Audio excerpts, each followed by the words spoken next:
C'est une annonce faite hier soir devant l'unanimité des critiques. Le gouvernement a souhaité prendre en compte ces inquiétudes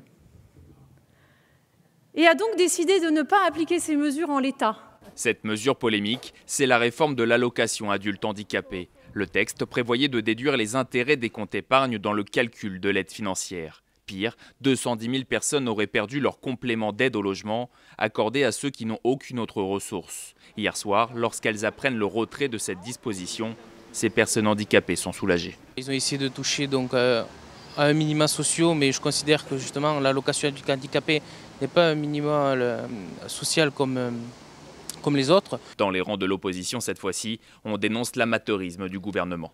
Il ne mesure pas l'impact des choses avant de l'examiner en séance ici à l'Assemblée nationale. Nous sommes dans une discussion budgétaire qui va durer 6 semaines à l'Assemblée, puis après 6 semaines au Sénat. Ça permet aux parlementaires d'améliorer, d'affiner le projet budgétaire.